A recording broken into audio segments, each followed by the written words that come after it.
Hey there, it's Jay Connor. They call me the Private Money Authority. I teach real estate investors how to get all the money they need, no banks, no credit, none of that. And listen, this isn't investment advice. Do your due diligence and all that kind of good stuff. But the truth is, I'm not talking about your money. I'm talking about using someone else's. Now, that's a writer downer right there. Well, my guest today, I'm so excited to have him on the show. He's raised millions of dollars as well of private money for his real estate deals. And so we're going to pick his brain as to how he has gone about. Actually, he raised $1.5 million in private money just by being on 2 podcasts. I can't wait for you to hear that story. Well, he's the founder and host of what's called Master Passive Income, which is a blog and a podcast. And it's about investing in real estate rental properties. So if you're a landlord and you're already having rental properties, or if you're someone that's interested in exploring the opportunity and the option of investing in real estate rental properties, then today is the show for you. Well, my guest desires to help you succeed in investing in real estate rental properties. Now, if we go back to 2004, my guest realized he would actually never be wealthy working for somebody else. So, what did he do? He knew he needed to change something. Well, like so many of us, one of the first investing books that he read was Rich Dad, Poor Dad.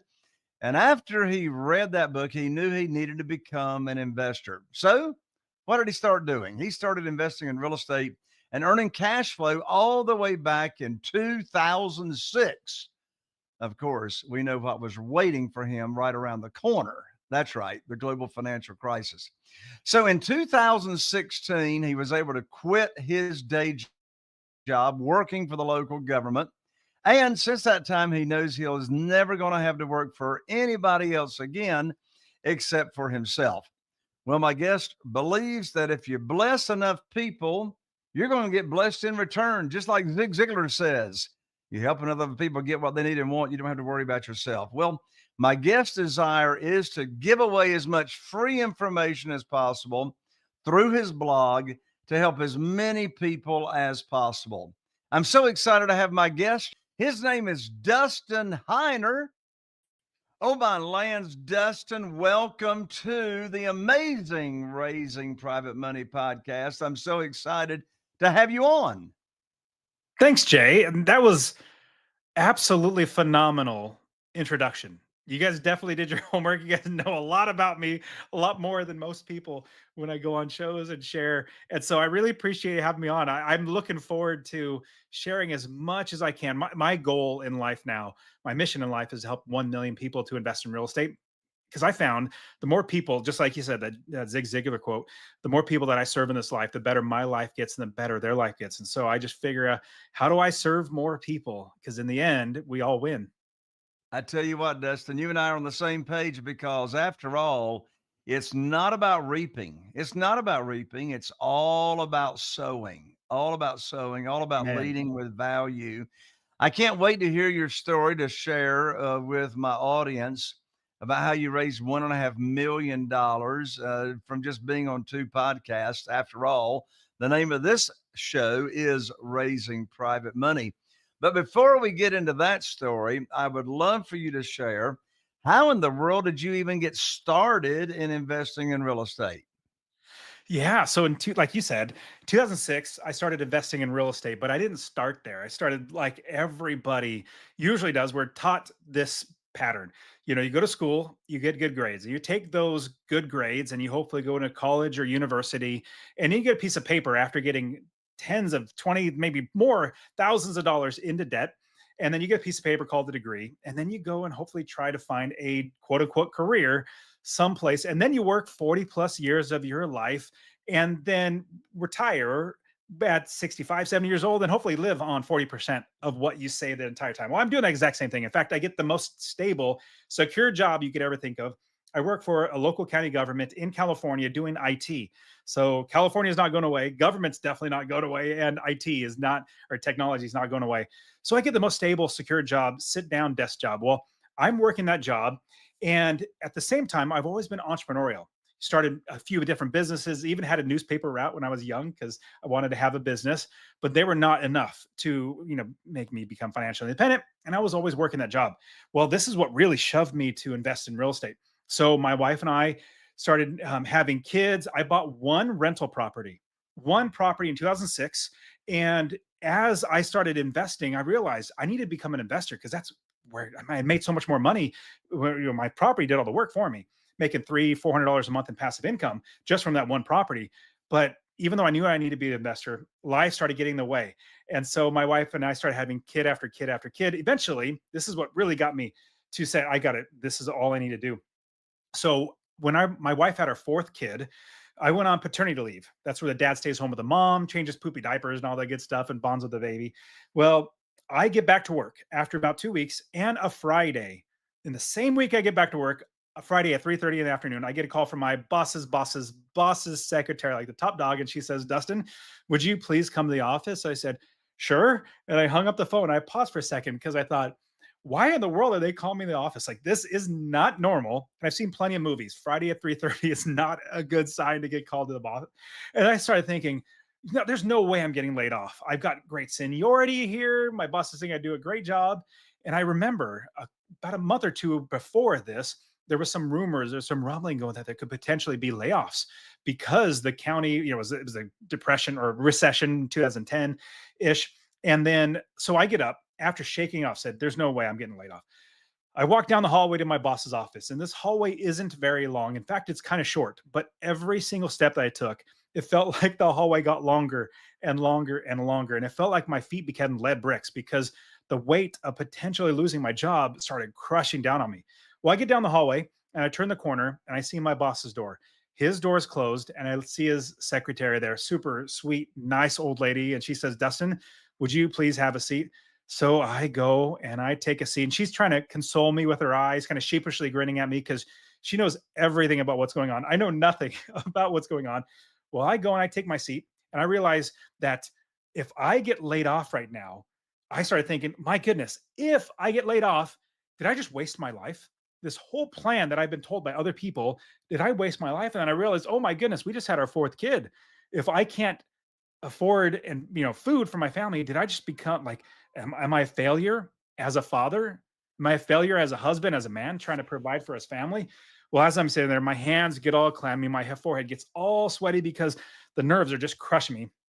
Well, the door of my boss's office opens up, and out walks a coworker of mine with a piece of paper in her hands. She is noticeably distraught, noticeably upset, not necessarily crying, but you could tell her world's been devastated. She passes by me, and my boss says, "Dustin, would you please come in the office?" So I get up and I go into his office and I get laid off. And this is the government. Nobody gets fired or laid off the government, but I did. And the reason why I tell the story is because of two things that I realized. So I take that layoff notice and I go back to my desk and I sit down and I realize two things. Number one, I need to get another job. I need to find a way to provide for my family. So I was really blessed. Praise the Lord to find another job in the same county. Another department wasn't having those issues. So check, got that. But then sitting in that chair, realized the second thing, that I need to make sure that this never ever happens to me again. I need to make sure that nobody has the ability to take away my ability to feed my family. So right then and there, I realized that I need to stop letting life get in the way. I need to become an investor. So right then and there, whenever I would get asked the question, everybody gets asked this question, what do you do? I would reply, my job. Well, I'm basically projecting out to the world that the value that I put on myself comes from my job. No, my value doesn't come from my job. My value comes from my God and from myself and from my family. So right then and there, I started telling every single person, I am an investor. Now, it may so happen that 100% of my money comes from my job. That's not my part-time job. I am a full-time investor. So fast forward the story. Started buying property after property after property, each one making me 250, 350, 450 or more dollars in passive income. Eventually, I had 30 plus properties. I realized, why am I working here? So, last part of the story, went to my new boss, good boss, and all. I said, "Hey, boss, I'm laying you off." Jokingly, we kind of laughed, and he said, "Dustin, what are you going to do?" I said, "I don't have to do anything. I own real estate that makes me money without working." And the last part of the story, I would walk to and from my job to my car, parked about a mile and a half away. Did this walk 1,000 times. This last time, I felt like I was walking on clouds because I knew I would never ever need a job again. And everybody listening to this, you need to realize that you are worth so much more than anybody could ever pay you. And this is how you'll know your boss is paying you just enough to keep you working without quitting, but not so much money that takes money out of their pocket. If they did pay you what you were worth, they would go broke. So what I suggest is you figure out how to make sure that the value that you put out into the world is 100% benefiting you. When I had all these rental properties coming in, I didn't need to work anymore, and I was blessed to be able to quit my job. So, Jay, I'll pause the story because you probably got plenty of questions. Oh, wow. That was a quick pause. Sorry, I'll give you a little more lead time on that one. There you go. Well, that's quite an inspiring story you've got going on there, Dustin. There's quite a few takeaways that I hear from your story. First of all, you're laid off from your day job, and you had a decision to make, and that was, were you going to go home and, put your tail in between your legs and go draw unemployment and feel sorry for yourself, or were you going to make a decision to keep moving forward and you found the other government job? But the other takeaway at the same time is that you learned a very, very valuable lesson. And that is what you've got going on right now today, where someone else is pulling the strings and making the decisions as far as how much money you're making and all that.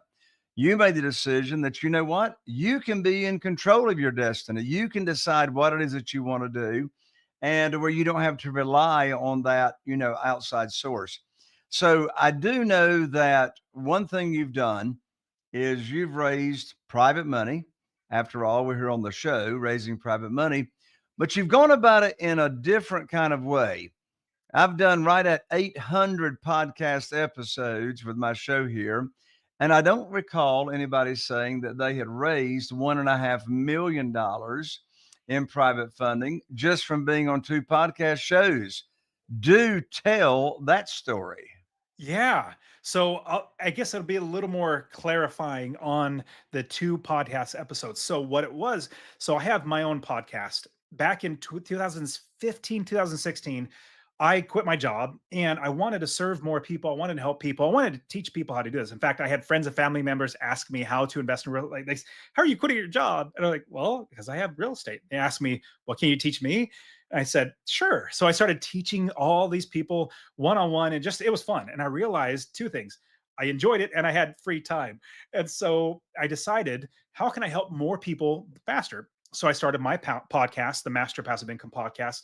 It's literally a solo show. Like 95% is all solo, me just teaching how I'm doing this because I want to get more people to invest. In fact, my mission in life is to help 1 million people to invest in real estate, because when I help them succeed, then I succeed. So it's great. But this podcast that I had, just coaching people one-on-one, I had so many people reaching out to me after, I don't know, 5-6 years of doing a solo show. I've got thousands of coaching students now, coaching them how to invest in real estate, becoming financial independent, buying properties. Well, I had people also say, well, Dustin, can I invest in your deals? And I would always tell them no. I would say, no, I want to help you. That's what I want to do. My deals are my wife and myself. And so here's what happened. I had friends of mine, other real estate investors. I put on a real estate investor conference. We had 500 plus people there, and one of my speakers are friends of mine. And after one of the conference, said, hey, Dustin, we have a property coming up. It's 355 units in right near Nashville, Tennessee. And we want you to be a general partner, do some asset management, but we need help raising capital. It's a $25 million purchase. We need to raise, I think it was like 10, 12 million. And I said, I've never done it before, but let's go ahead and try, because I know people have asked me because they want to invest in my deals. I've helped thousands of people to invest themselves in their own deals, but I had also lots of people that had lots of money that want to invest. So I put out 2 podcast episodes teaching how to invest in real estate. But in the beginning of the episode, I shared, hey guys, this is what I'm personally investing in. If you want to be a part of it, fill out this form. I gave them a Google form to fill out. Let me know if you want to invest. And I did 2 different episodes where I talked about how to invest in multifamily, how to make sure you're getting in the right deals, if you're going to be a limited partner where you're investing your money, what to watch out for. So I'm educating them how to do it. And I'm showing them this deal that I have is just phenomenal.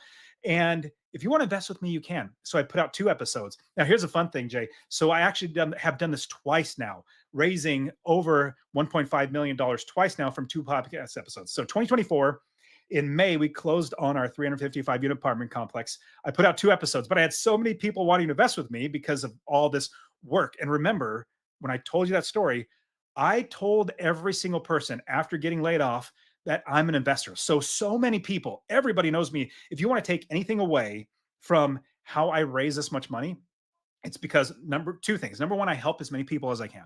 But number two, every single person that has ever met me since that day I got laid off, all they know is that I'm an investor.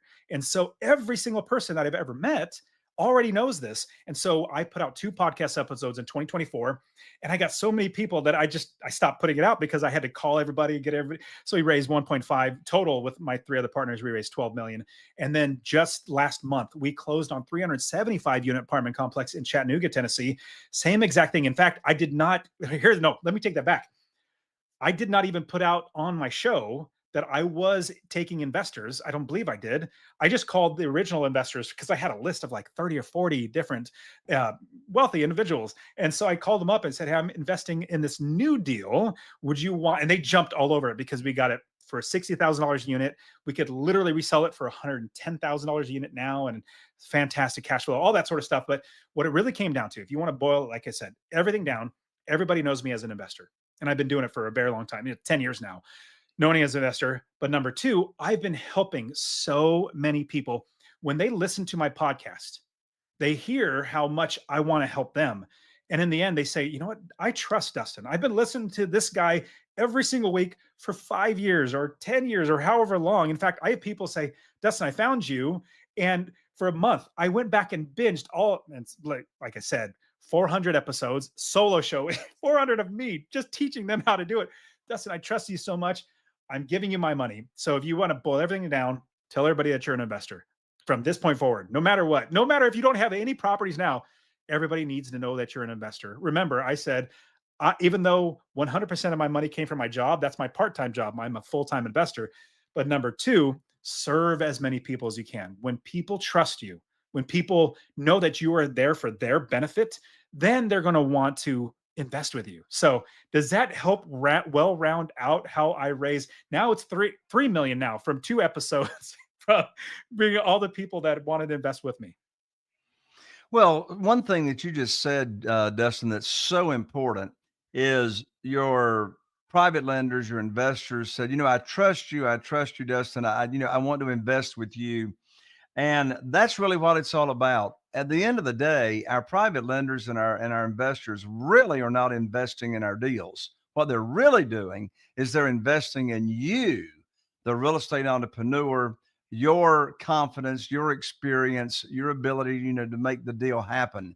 So I'm glad you shared that. Now, it sounds like, are most of your properties and deals that you're doing multifamily, or do you have some single family? So here's what I have. So I started investing back in 2006, buying residential. I love residential. In fact, I do it in my sleep.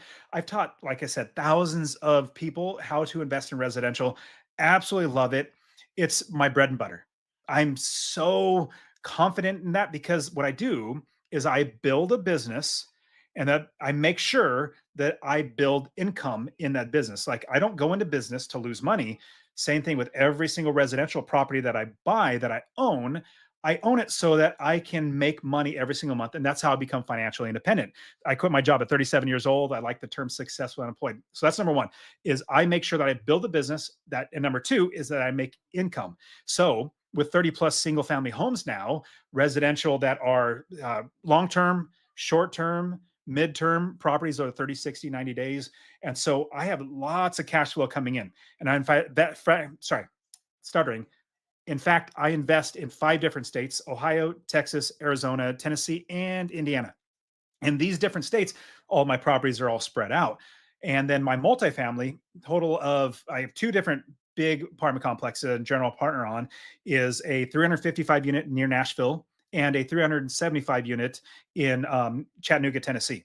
So my residential spread out all over. but I found that Tennessee's been really good for our, especially my general partners that I'm with. My other partners on the properties, they're really good at finding properties off market as well as hugely discounted. And so, like I said, the current property we just closed on last month raised almost 1.5 million total. We raised in, and here's a great thing: if you get a good deal, the money's gonna come out of the woodwork. Now, here's the thing: people say, "Well, Dustin, right now is the worst time to buy. You know, prices are high, interest rates are high." And here's my saying, or here's what I'll say: it's never a bad time to buy. Never bad times, just bad deals. Even in the best of times, you could buy the worst deal and you'll lose money. Right now, even though interest rates are high, prices are high, we're still buying properties. In fact, my daughter, who's 16 years old now in January, so like 3 or 4 months ago, bought her first rental property. You know, obviously I coached lots of people. So I coached her. She took all of her savings, bought a property, and now she's investing.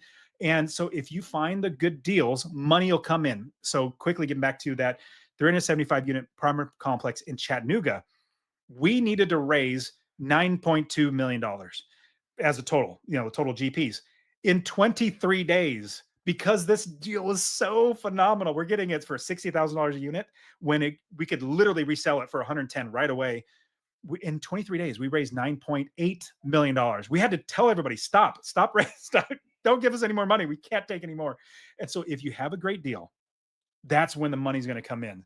And then if you're building out your, I guess, the people that know you as an investor right now, 2 years from now, 3 years from now, it's the long game. We're investors. We play for the long game. We build a business. We make sure we're making income. And in the end, more and more people will know you as an investor and they'll want to invest in all of your deals. Does that make sense? It does make sense, Dustin. So my question is, on your single family houses, how have you primarily funded those single family houses? Yeah. I'm going to tell you, I've used at least 16. I've counted them because I coach them now, and I have 16 different ways to get financing for my single family homes. Residential, when I say single family, like residential 4 units and below. So it could be fourplexes and below, but 16 different ways. And it could be my money, somebody else's money, a home equity line of credit. In fact, I'll give you a quick example. If somebody's saying, "Well, Dustin, I want to invest in real estate, I don't have any money." Well, if you have a house, that could be a great way. In fact, one of my students, give you a quick example or story. He's a pastor up in Sacramento.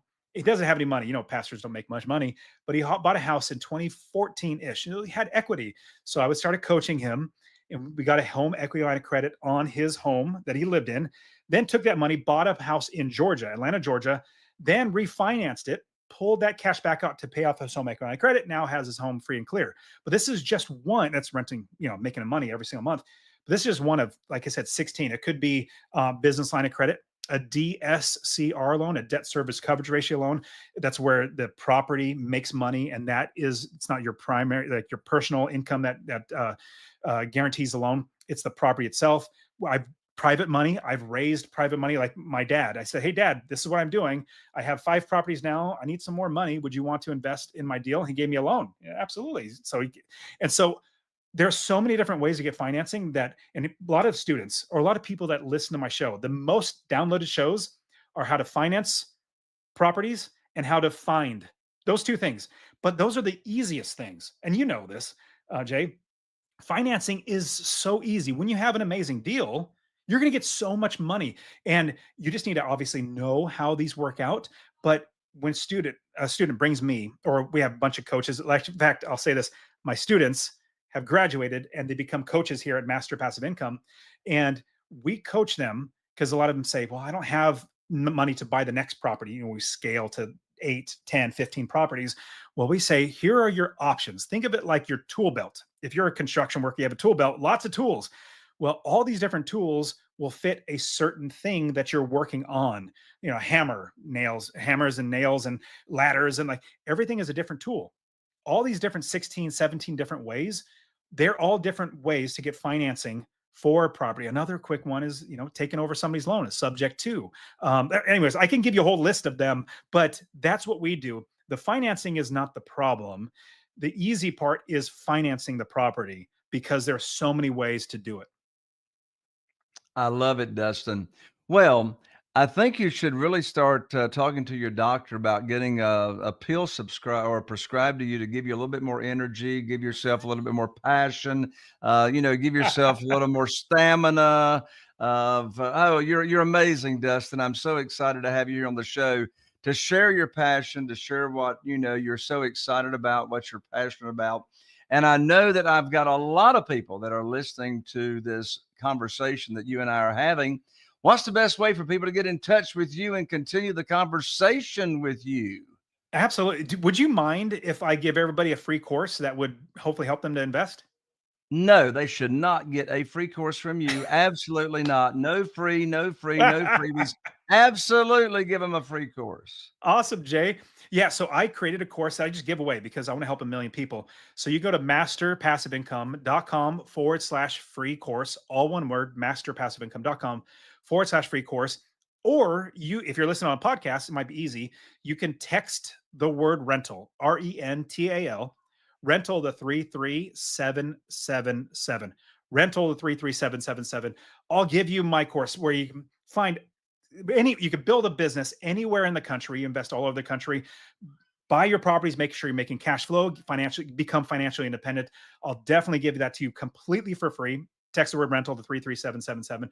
Or you can listen to my podcast as well, Master Passive Income. You look up Dustin Heiner or Master Passive Income, YouTube or podcast, Apple. In fact, one fun thing is if you look up in Apple podcast, you look up real estate investing, I'm number one. It's great. I beat everybody. I'm number one in there. But you can listen to the podcast. I give away everything literally for free as well. But one other quick thing. So I've been getting started in social media. So if you want to find me on Instagram, I love sharing how to invest in real estate. I even love getting DMs. Like if you heard me on Jay's show, reach out to me, the Dustin Heiner, THE Dustin Heiner. If you just look at Master Passive Income or Dustin Heiner, you'll find me on there as well. But I love getting DMs, seeing how people are doing, seeing how I can help you and everything. But in the end, what I found, the more people that I serve in my life, the better their life gets and the better my life gets. And I feel more fulfilled in life because I helped another human being get what they want. Because I'm not driven by money. I have plenty of, I saved literally 95% of all the money that I make to buy more real estate. And then now it's all about helping more people. Dustin, I love your heart. I love your attitude. I love your philosophy. We connect on so many different levels. Dustin, thank you so much. And for all of you that are tuning in and listening to the show, be sure and take advantage of the free gift that Dustin has given out there. And that is masterpassiveincome.com/free course. God bless you, Dustin. Thank you for joining me. Thank you, Jay. God bless you too. And there you have it, another amazing episode of Raising Private Money. And listen, you are one conversation away from making an impact in somebody else's life. What I'd like for you to do is just share this episode with just one person. Share this episode with just one person that you believe it would make a difference in their life, a difference in their investing career. One person that you'd like to make an impact. That's all I ask. In addition to that, if you've really been excited about tuning in, be sure to subscribe, like, and share. If you're watching on YouTube, be sure and ring that bell so you don't miss out on any upcoming amazing episodes. I look forward to seeing you right here on the next episode of Raising Private Money. Are you feeling inspired by the knowledge you gained in this episode? Then head over to jayconner.com/moneyguide. That's JCONNER.com/moneyguide and download your free guide that shares 7 reasons why private money will skyrocket your real estate investing business right now. Again, that's jayconner.com/moneyguide to get your free guide. We'll see you next time on Raising Private Money with Jay Conner.